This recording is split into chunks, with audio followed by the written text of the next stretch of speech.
Hi guys, this will be a very short video. In this video we will be installing CLI for our EC2 Linux instance. So CLI is basically used to install all the AWS commands. So let's go ahead and SSH into our instance. EC2 user and create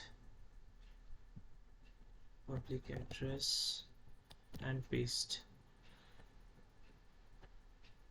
Select the PEM file and we are in.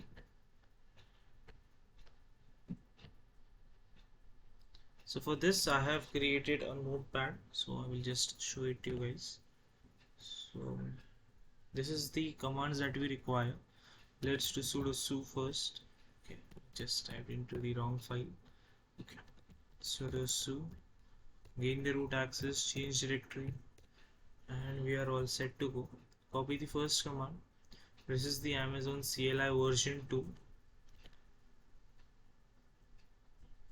So it will just download the zip file. Now we require to unzip it. Now this way we use this command.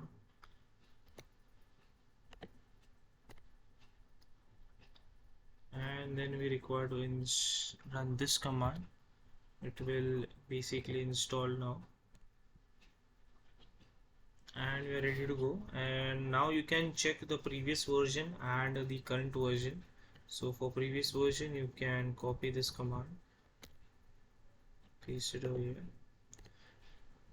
Okay, and for current version we will copy this command and paste it over here. So as you can check that the CLI previous version was 2.0.30 and now it's 1.18.147. Python, Linux, all versions are over here. So this is how you can install the latest Amazon CLI version 2. That's it. Thank you.